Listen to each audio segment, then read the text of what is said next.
Hello again. This is the second video for material we'll be going over this week. And this is on Thales, and you'll notice the first 12 pages of the book, which really talk about the origins of philosophy. And Thales there is credited with being the first philosopher.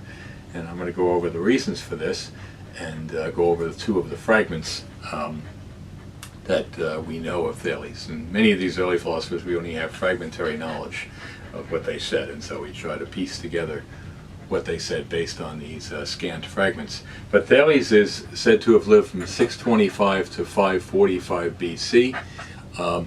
He was known as one of the 7 sages of the ancient world. Sages were reputed for their wisdom, and Thales was supposedly credited with being a sage for his statement, "Know thyself," which there are several philosophers like Socrates, who will come to later on, who think that self-knowledge is the most important kind of knowledge.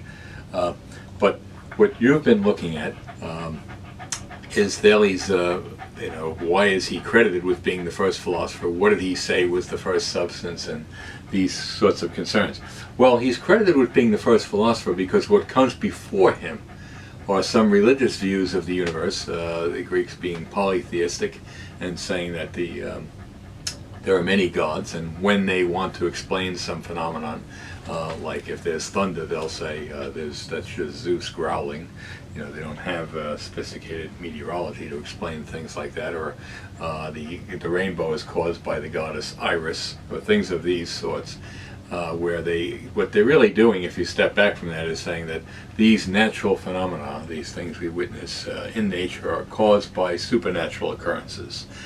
So you have gods of the wind and gods of the rain and this sort of thing. So that's mythos, to take you towards that second question, the difference between mythos and logos. Mythos is when you attempt some supernatural explanation of reality, where you use myth, or some of you said in your answers to the homework questions, folk tales or stories, religious stories. And an example of a myth would, God made the world in 6 days, and the 7th day he rested, things of this sort.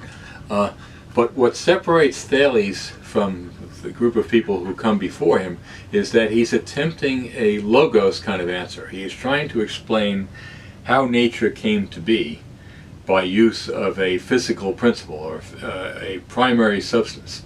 A principle first is the first thing.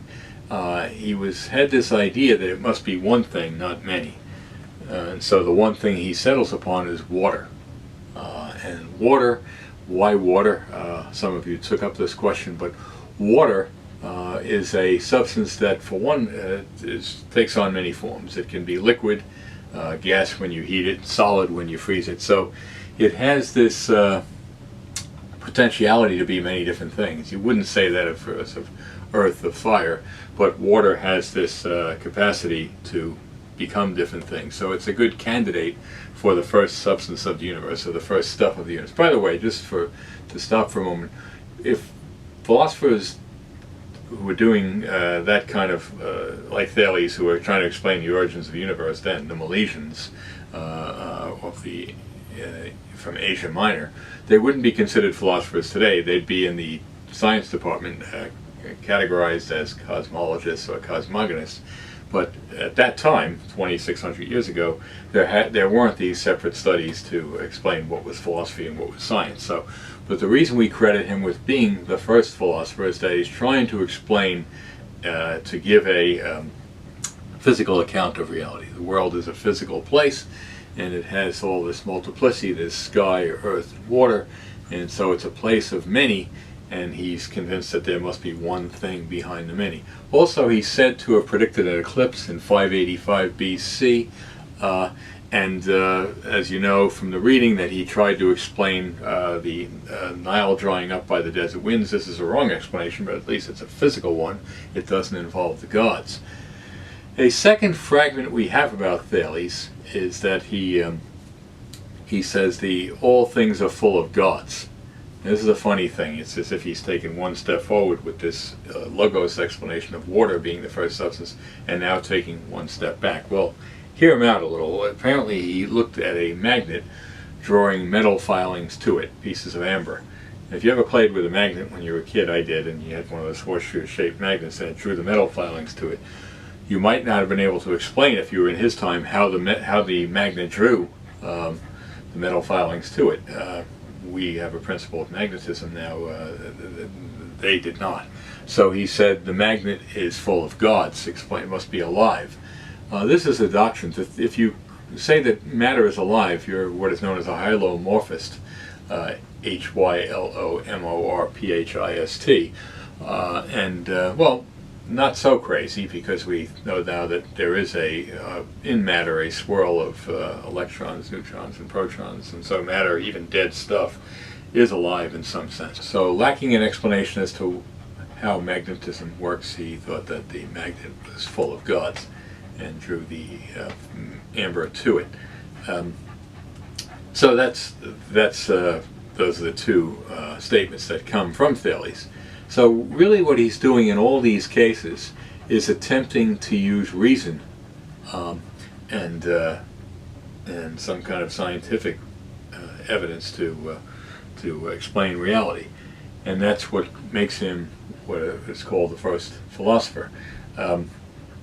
There's also some comical things. Apparently he was walking along one day contemplating and looking at the sky, and a servant girl saw him fall into a well while he was looking up at the sky, preoccupied in meditation.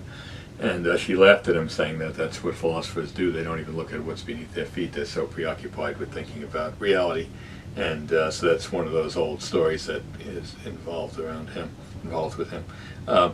There's also there was an army that tried to get across an encampment, across a river to a further encampment.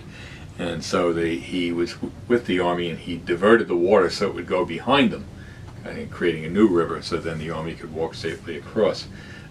So he rented out the olive presses one year, and he was predicting a bumper crop of olives, and rented out the olive presses and sold them back at a profit, to show that philosophers can make money if they want to, just that he isn't, he's not turned that way. So that's a bit about Thales, the first philosopher, and I think there are other pre-Socratic philosophers to look into here, but I think that's enough for now. Next time we'll be looking at some further origins of philosophy, but this is good enough for now, so I hope you profited from that. I'll see you again next week. See some of you in class before then. Okay, bye-bye.